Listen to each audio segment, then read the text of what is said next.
Hello, good morning, good afternoon, or good evening to everyone who's tuning in. Hope you're doing well and staying safe. On behalf of E3 Student Conference, we'd like to welcome you all in our first session. My name is Mayar Torres, a senior year gas and petrochemicals engineer student at Alexandria University, and I'll be your moderator for this session.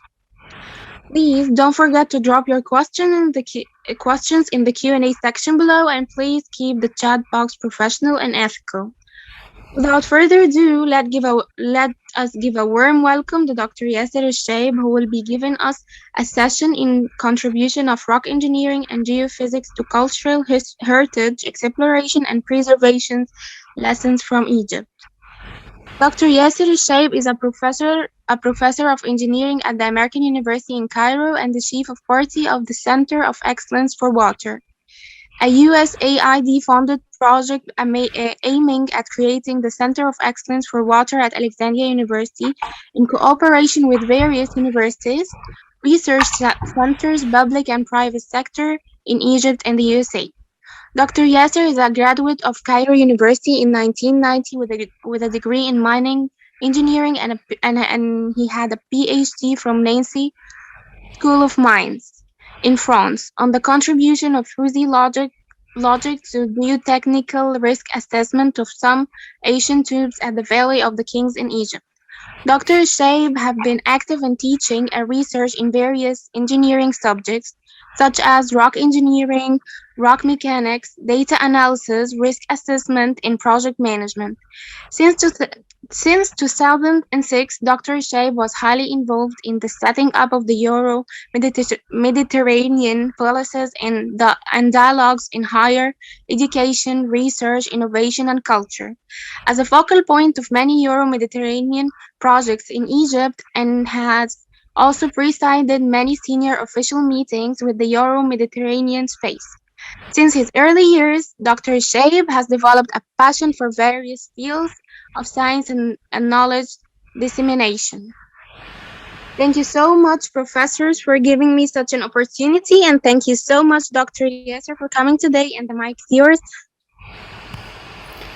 Thank you very much, Mayar, for this for this introduction. Thank you, Professor Suleiman, chairman of the E3 conference. Thank you, Professor Ahmed Garhi, for the invitation to take part of this interesting conference. Today, I'm going to speak about a subject that I really actually like. It's one of my passions in life, which is the link between engineering and cultural heritage. And as you know, I'm an Egyptian. I live in Egypt, and in Egypt we have a lot of heritage, and this heritage sometimes is facing some troubles. And as an engineer, I'm interested in dealing with this heritage in an engineering way. Let's put it this way. So I'll try to give you some examples, a lot of photos in my presentation about lessons and things that happened in Egypt, success stories, but also, of course, some failure stories that happened here and there. Without any due, without waiting, let me just go rapidly into the term that's maybe new for you, which is NDT, non-destructive techniques. And non-destructive techniques is a family of techniques that we use in engineering, and we call them non-destructive because they are really they are not destructing anything. I mean, when you go to the lab and you have a sample and you do a compressive test or a tensile strength test, you end up with the sample destroyed because you needed to know how much stress it would bear in compression or in tensile or in shear or whatever. While non-destructive techniques are really non-destructive. I mean, you leave the rock or the medium that you're working with as is, but you'll still be able to see what's going on within this medium. This is why I say it has no impact. It observes sometimes the natural phenomena of the material, and sometimes it emits non-invasive waves. I'll speak about waves afterwards. And as I said at the beginning, it's a family actually of techniques It's not only one or two. So I'm listing here some of them: seismic waves, gravitational waves, electric resistivity, radar, infrared, cosmic rays, X-ray, gamma radiation. I mean, there is a lot of those techniques that are there, that are used actually by scientists, and I'll be showing you some of some of the usage of those techniques. This is might be a quite a complicated slide to look at, but it shows that a lot of things that we use and yeah, I mean, that we use and we deal with in life are based on waves. So the spectrum of waves that we are that we have in nature, in life, in physics. Maybe you definitely you've studied something like this in your undergraduate or postgraduate years. But we use a lot of waves. We use I mean, to see me now, you are using a spectrum of light waves that is within the visible. We call it the visible wavelength, which is here in this in this area. Below it we have the infrared, and after it we have the ultraviolet. Maybe you've heard about the ultraviolet. When you have a problem in your bones and you break maybe your hand or your leg or whatever, you go to an X-ray, or when you go to an airport, they scan your luggage with an X-ray in order to see what's inside it. So this is kind of rays that we are using as well. And then we go to the gamma rays, which is used mainly in medicine to see within the body of a person. Nevertheless, on the other spectrum, on the other side of the spectrum of waves, you have the radar, which is used for many things, for flying, for determining where we are. Mobile phones are using different kind of waves. FM radio, we hear the radio waves using different, or we transmit actually the radio or the speech over the radio using different types of waves. We hear each other. Actually, you are hearing me now using another or using, I mean, employing some types of waves. So waves are everywhere. We are using them. We are actually employing them, even if we don't feel it. And some of us are able to use those waves to do other things. And it's not new actually, because we have some animals that are using some kinds of waves. So we know about bats, we know about dolphins, and bats and dolphins, they use the ultrasonic, they use sonic waves. So they emit a wave, and then when this wave is hit by an object, could it be another flying animal or a wall or whatever, then they are able to see between brackets, because they don't see actually. Bats, they don't see with their eyes, but they see with those waves. So it's a way to for them to orient themselves. And actually we copied that in submarines. So submarines today, since they don't see very far away below the water, so what they do is actually they are mimicking, or they are they're working like the bats or like the dolphins. So they are emitting also some sound waves, and when this sound wave is hitting a ground, they can see it in a submarine. And of course, all of us, I mean, within our years of study, we've seen when you have a wave, and then you do one wave, how will it be transmitted, how will it come back. And of course the print or the footprint of a wave hitting a normal surface is different from a normal surface like this is a completely different from the same wave hitting like a rough surface like here, or a bent surface like the one that is here. So there is usually a footprint for every object where we can detect how it will look like with the time, of course. Now this brought us to a big family of tools and techniques that we are using a lot actually these days. We call it the ground penetrating radar, so GPR. And the idea is quite simple. You have a machine like this, and this machine is emitting radio waves, and this radio wave or radar waves, they are getting into the ground. It's electromagnetic wave anyway, so it gets into the ground, it hits all the surfaces that are there, and with the difference of those waves, you are able to see what's below the ground. So this is why I say it's very non-invasive. It's non-destructive, because it doesn't destroy anything. It's just you emit just electromagnetic waves, and then you measure the reflection, and you can see, or you can draw a map of the underground.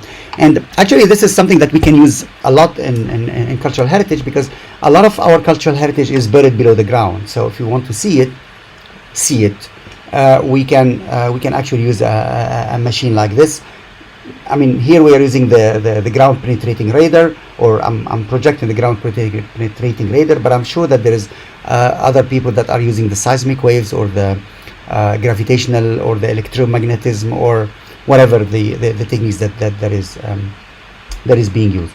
Also, sometimes we use infrared, we use cosmic rays, we use gravity waves or gravitational waves, in order to see things that we cannot see with our bare eyes. For instance, the infrared, I'll come back to infrared afterwards during the presentation, but infrared can show you the heat difference in your hand. So if you look into your hand, if you put your hand in front of an infrared lens, you will see that the more reddish color here means that this is the part that is more hot, while the yellowish ones are less hot than the reddish ones, which signifies the flow of blood, for example, in your hand. So that's a way to see your hand in a different way than the way that you see it with your bare eyes. If you look at my hand with your bare eyes, you will not see anything. But if you look at it with an infrared camera or an infrared lens, you will be able to see the blood veins, where the blood is flowing, and so on. So how can we benefit all of this for cultural heritage? And here is where I will start. I mean, a lot of photos. I'll show you a lot of photos, a lot of experiences that has been done in Egypt, and actually the usage of technology and science in cultural heritage is quite old, I would say. The very simple thing, I call it here ICT for cultural heritage documentation, is that you get some information about the cultural heritage site, and then you put it on a computer, on a PDF file, or on the internet, just to say that there is something called the Pyramid of Giza, there is something called this heritage site, there is something called this and that. It's just for documentation. And you can have, of course, a lot of photos, big photos like this. I mean, I've never had the chance to take very good photos or an excellent photo like this for the pyramids, but they are there, they are everywhere, they are over the internet. Sometimes even people, they say we don't need to go to the place if we have very good photos like this. So this is, for me at least, this is kind of a multimedia contribution to cultural heritage. So we can see things that we cannot see with our bare eyes, either because they are very far away or not accessible, and so on. Another photo for the pyramids, another photo from Egypt as well, for Abu Simbel in the south of Egypt. Again, this is just to show that technology has contributed somehow to the documentation of our cultural heritage. Then comes another family, which is the GIS, like putting information on the map, not only a map for the place, but also putting information on the map.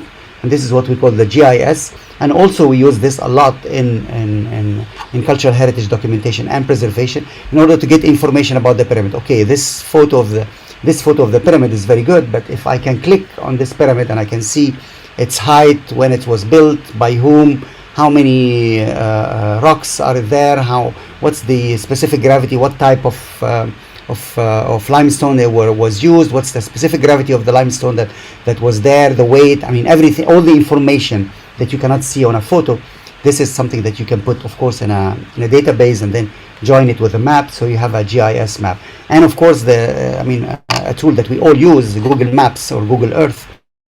This is a very good application of that for cultural heritage, of course. Then came a time where that was beginning of the years 2000, and I'm here citing this project because I'm very proud of it. It was a project funded by the European Union, and they had the idea to bring the cultural heritage to the classroom, so virtual reality.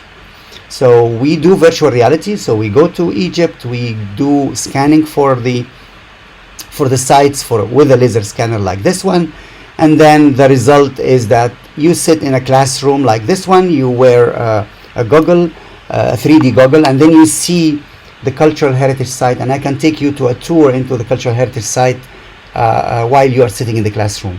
Of course, this is very tempting. It's very easy, and with a lot of things that are happening now with the metaverse, with what Facebook is doing or Meta is doing now, I think this technology will develop a lot, if not already developed in many places. By the way, this classroom is in Alexandria University. So that was one of the projects. And this is like the sites that you can scan with a 3D scanner. So all of those are synthetic images, 3D images. So you can go into the site, you can see it, you can look at it carefully, you can twist it, you can look at it from this way, that way. You can go below, you can go under, you can go above. I mean, you are really free to move around and to see everything that is inside it. And one of the projects that I'm very proud of as well is this one, which is scanning of an underwater sunken ship. And again, it's the same technology. I mean, like, you go there, you scan the place, and you put everything on a computer, and then the result is something like this. You see the whole ship. This is again a synthetic image. It's not a real image, but you see the whole ship. This ship is like 200 meters long, and you see everything in there. You can see it from above, you can see it from below, and you can observe whatever you want to see. And this is the plus that you cannot do actually with your bare eyes. I mean, if you even go diving, you will be able to see maybe part of the ship in one day, because you can't stay more than half an hour or 45 minutes. But if you have it on the computer, you can stay hours and hours and hours and observe everything that is on it. And of course, you will extract a lot of information. So this is again contribution of the technology to cultural heritage. Another type of contribution is what I call virtual restoration. This is a statue, a face of a person, and we have here the nose. The nose is broken, so we just scan it as well with a 3D scanner, and on the computer we are able to put the nose back again into its place. So this is how it looked like at the beginning, before it was broken that way. So that's again, it shows you how technology can contribute. Now this is a 3D reconstruction of the pyramids, and yeah, I mean a lot of things are happening there.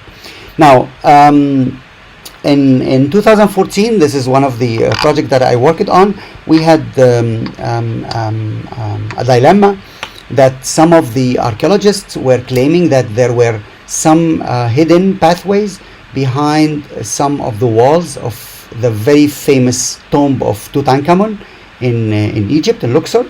And this is the tomb, and they claimed, I mean, someone claimed that there is a hidden room here and there is a hidden room over there, and this hidden room should contain treasures of so and so and so and so. Of course, everyone get excited about it, but then how to excavate it, how to go into this place. This is the tomb in the Valley of the Kings, and yeah, I mean, this is like an isometric of the tomb. This is like an elevation. This is like a plan of the tomb below the ground. And this is myself standing inside the tomb, and the claim actually was that behind this wall there is a hallway. There is a room, there's another room, and maybe it's leading to a third room that we don't see. And of course, in a situation like this, you cannot just go, I mean, behind this wall and behind that wall.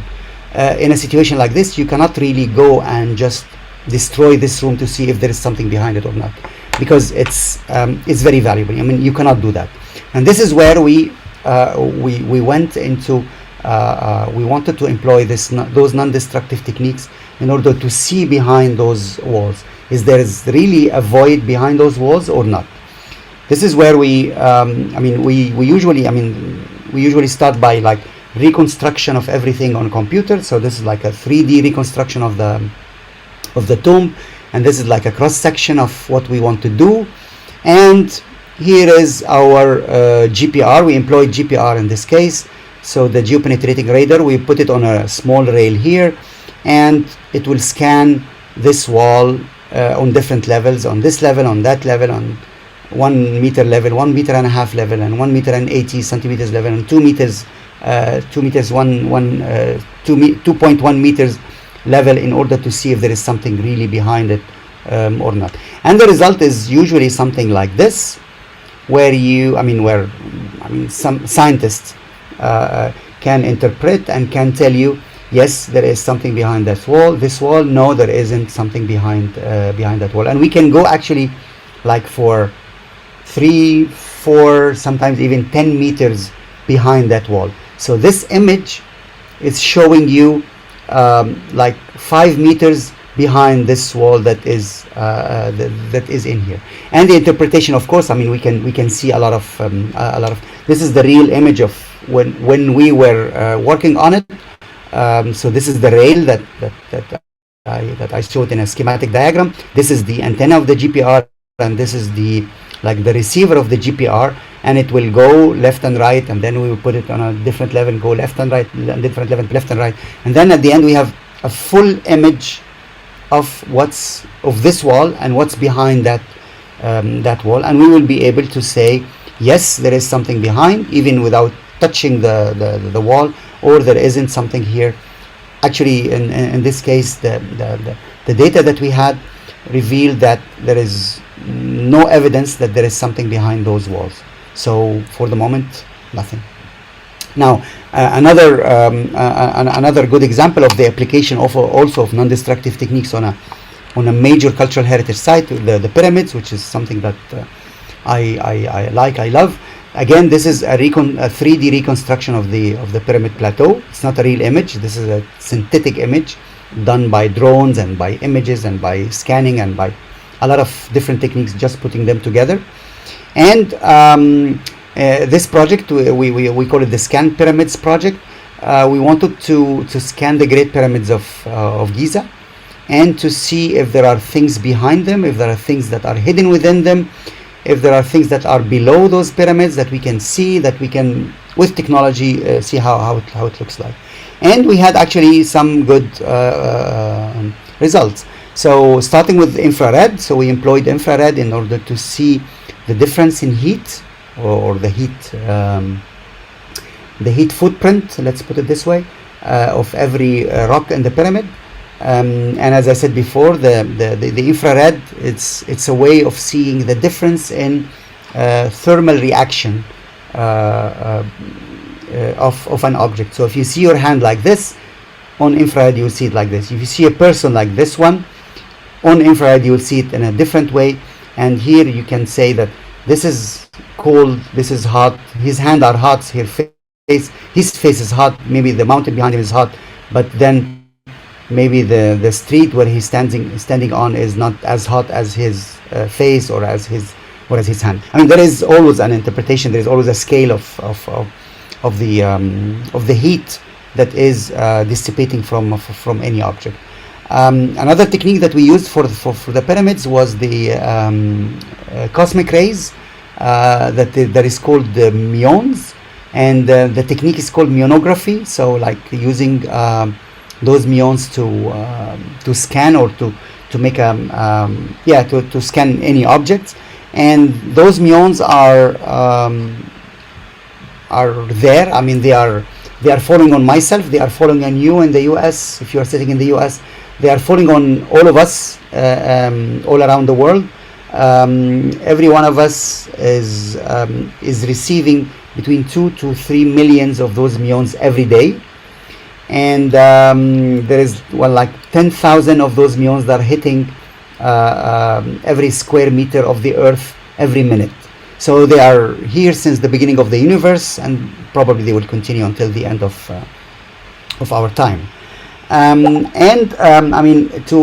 To employ those muons, let's imagine that this is me, or this is a person who has been hit by 2.2 to 3 millions of those muons every day. So you can think of it as an X-ray machine. Usually when you go to a doctor to do an X-ray, you have like an emitter of the X-ray.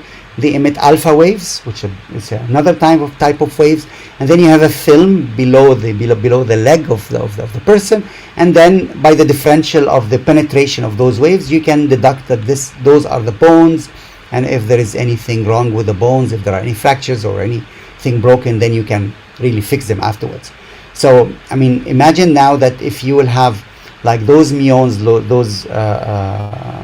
those cosmic rays that are falling on us every minute. As I said before, I mean 10,000 of them every minute and every square meter. Then if you have a huge object like this, and if I will be able to put a receptor or a receiver or a film to receive those rays, then I will be able to draw an image of that object without even getting closer to it. So I can see the internal structure of that of that object. One of the applications that were used actually for employing muonography was in Japan in 2011 when the Fukushima problem, Fukushima nuclear reactor had a problem because of the tsunami, and scientists there were of course very afraid to go very near to the Fukushima to see what's going on because of the radiation and so on. So they employed actually the cosmic rays, the muonography, in order to see the internal structure of the Fukushima nuclear reactor. Is it melted because of the nuclear problem, or is it solid state? So I mean, if it's in solid state, then this means that it's not. I mean, the heat is dissipating. If it's still in a liquid state, then this means that it's still creating. I mean, there is still a problem in it. So that's one of the applications. And this is actually what brought us to the pyramids, because we wanted to scan the internal structure of the pyramid and to see what's in it. So we actually cooperated a lot with Nagoya University in Japan, and those are the films that intercepts and receives those muons, and you put them afterwards under a microscope. I mean, it's a film like the old films. In my time, we used to use cameras that have like a film that you put inside, and then you have like 36 photos, or I think sometimes 24 photos, and then you go to a photo lab to develop those photos, and then you get a photo like this that you've captured like sometimes a week ago. Now, of course, everything is getting digital, so no one is really. Probably some of you didn't even see those films. But anyway, they exist. They are just like two pieces of plastics with usually silver oxides put on them, and this silver oxide is excited by the light, or in this case are excited by the muons, and you can observe them sorry, on a microscope like this. Of course, it's a very specific type of film, but this is the basic concept.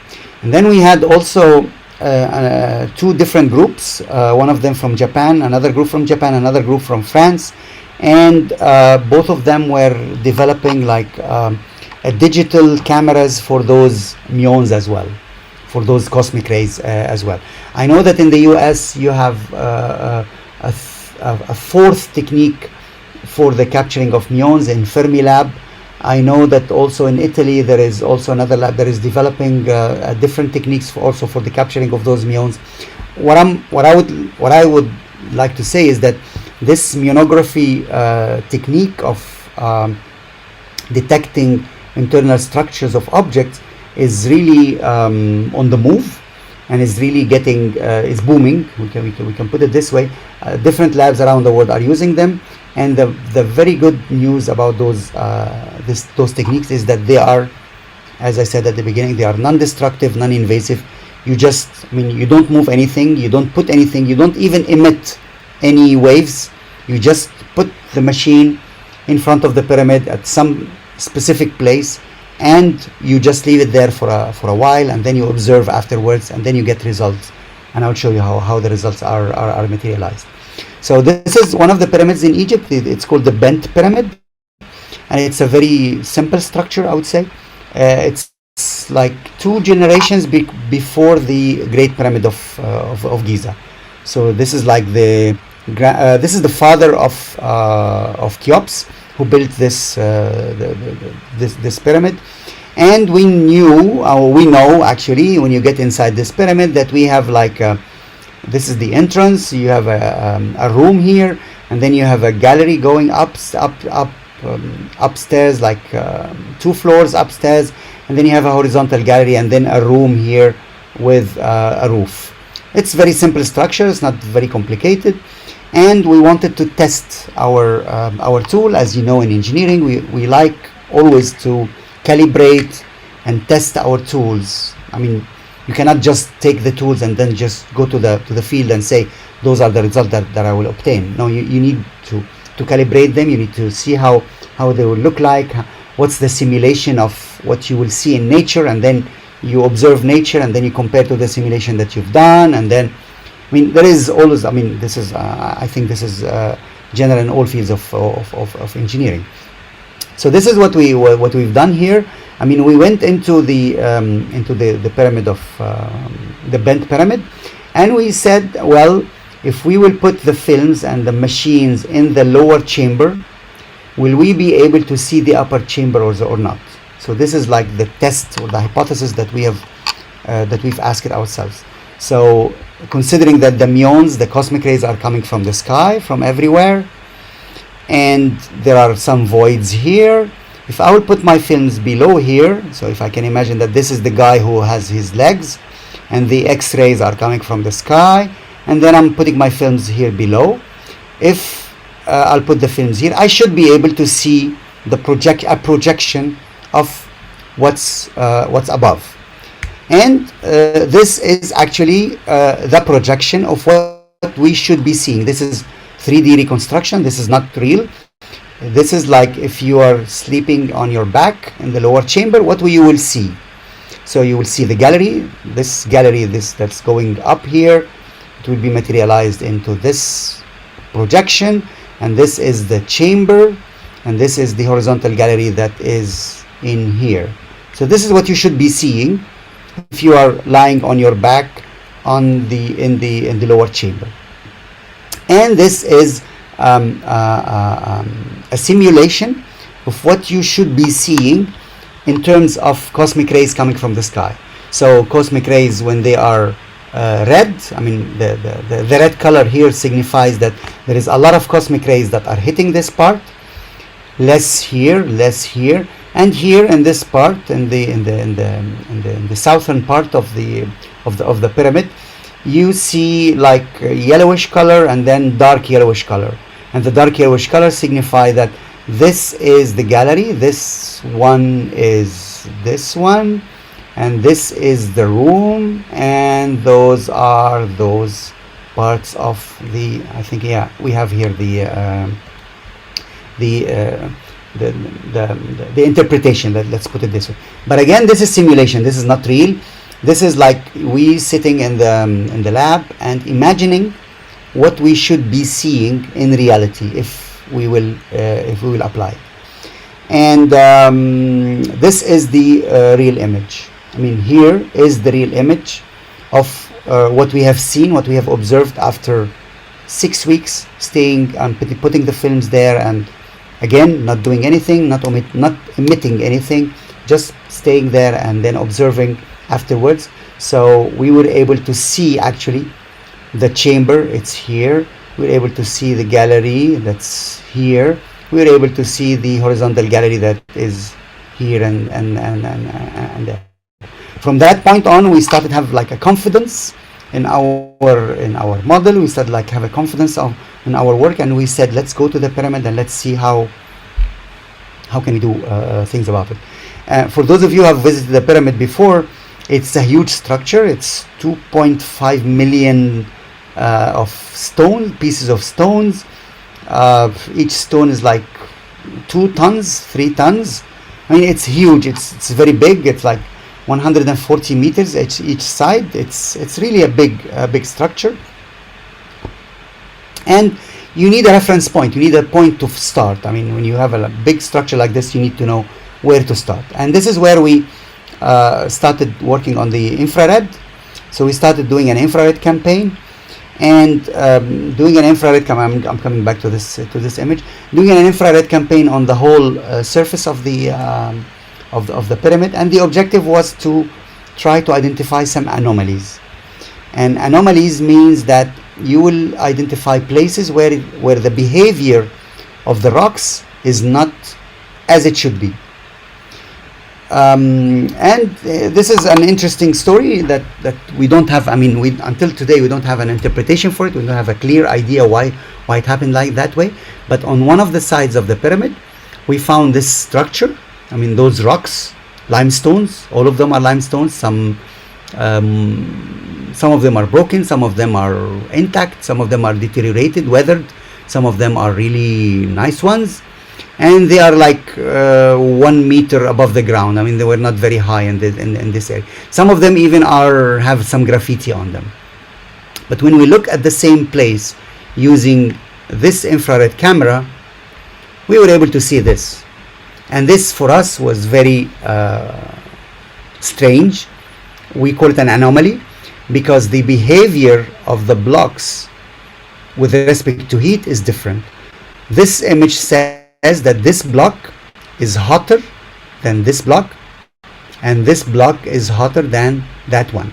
So if you look at the spectrum of degrees here we're speaking about degrees centigrade. So we're speaking about between 30 and 23. We have like 7 degrees difference centigrade in this in this image.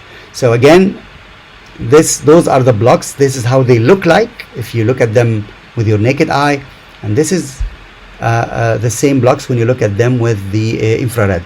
And I mean, a lot of hypotheses. It's like going to the doctor and doing an X-ray or a radiography, with whatever the type of it, and then you need to go to the doctor, and the doctor will tell you what you have. So some of the scientists would say, or some of the archaeologists actually would say, that this is because of the orientation of the blocks. Those blocks are more or less horizontal. This one is vertical, this one is horizontal. So maybe this is the reason. And we studied and we didn't find that this is a good hypothesis. I mean, we proved that this hypothesis is not valid. Is it because this area was restored? Is it because this area is deteriorating? Is it because we actually don't know? And I'm here telling you about a failure story. I mean, we usually speak about success story, but sometimes we speak about failure story. You have a phenomena in front of you, and you don't have an explanation. I mean, it could be anything, and it could be nothing. We don't know.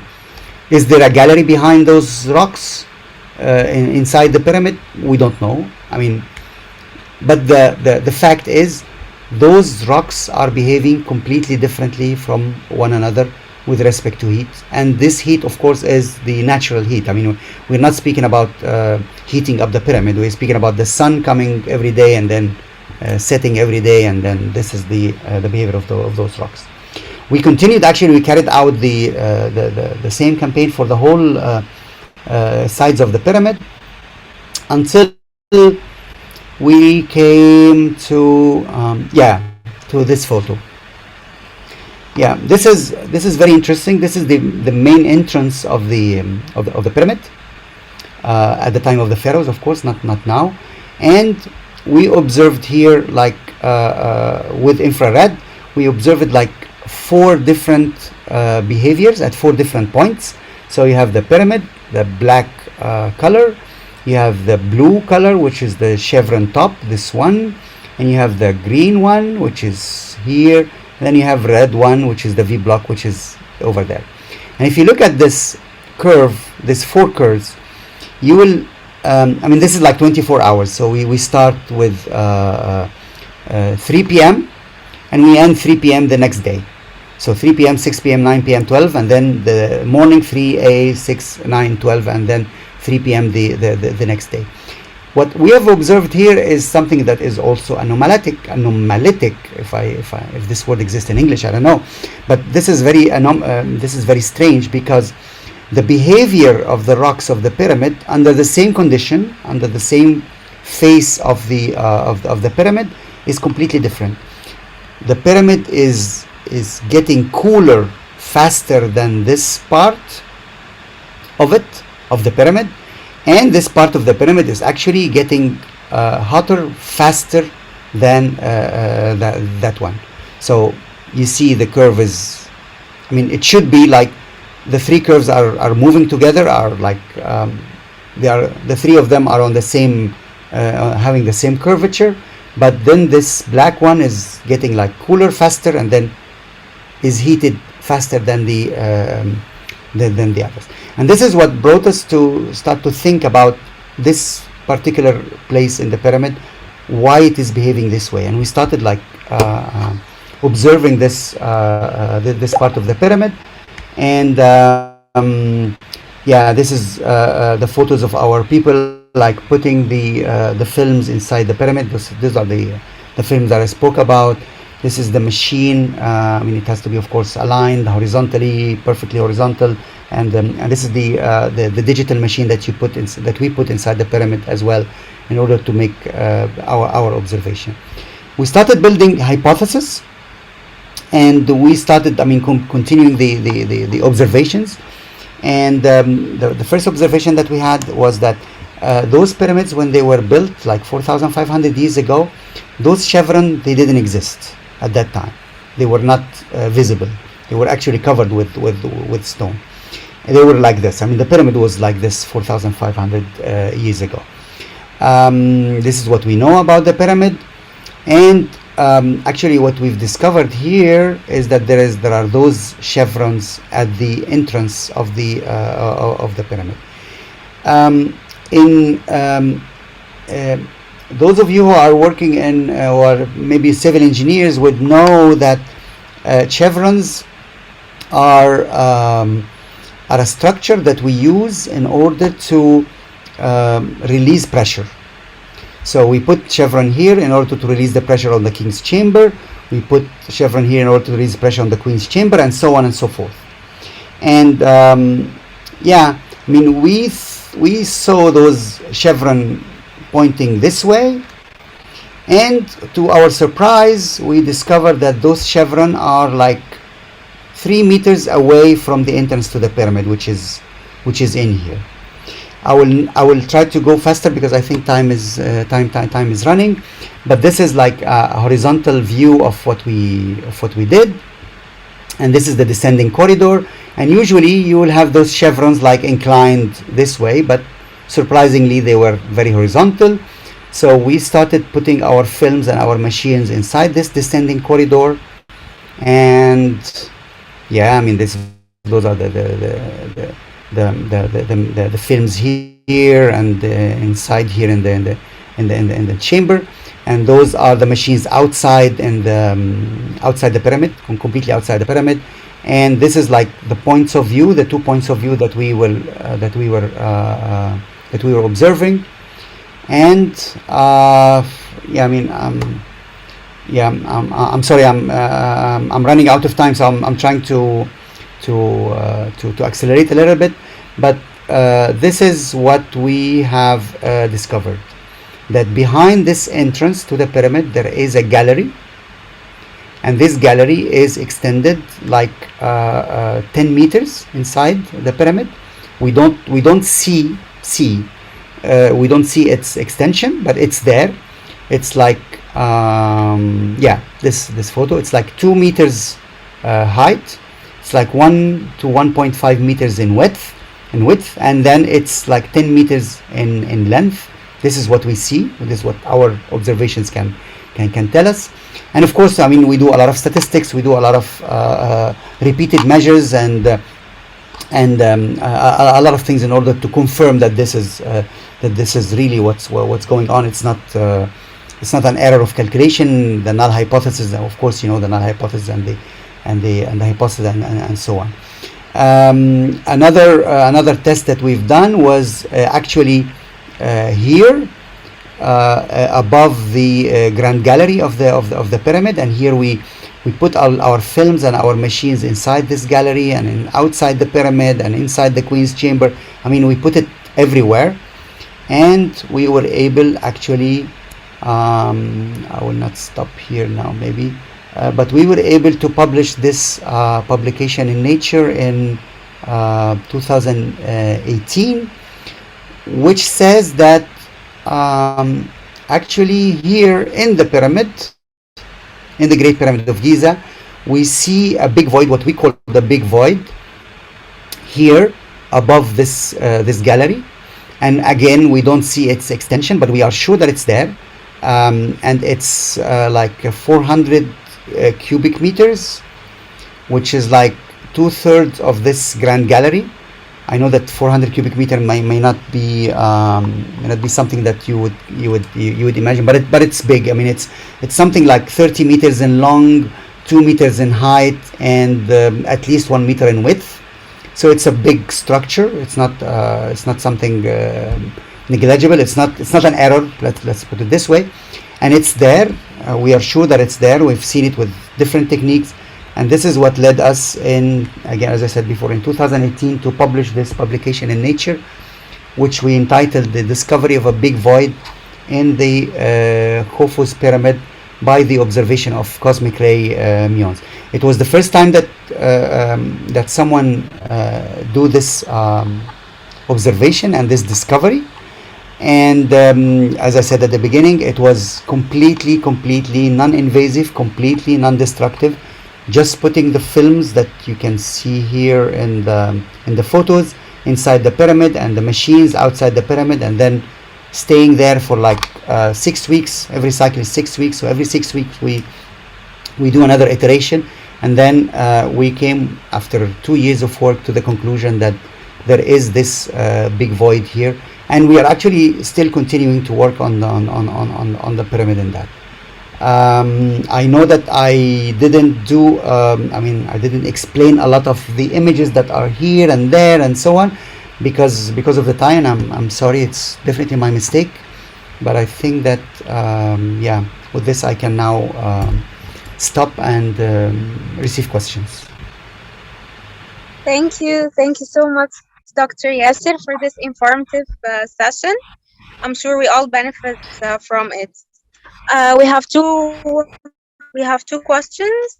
Does the Giza pyramid really had a gold-plated tip? No, never. It was never reported like this. It had a limestone layer on it, but never gold tip. How does IR helps geologists? Well, IR actually helps geologists a lot, because infrared shows you. You can see the difference in heat footprint on an object.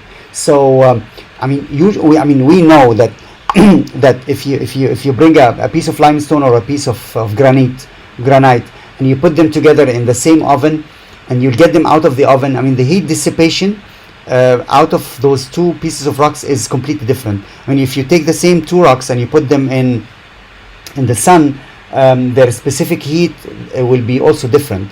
So by doing this, we are able to actually to deduct in a reverse engineering way the type of rock that we are seeing in front of us. So if I can take a photo with an infrared to a piece of rock, and then I can deduct. I can say this is limestone, this is sandstone, or this is behaving like limestone, this is behaving like sandstone, this is behaving like so and so.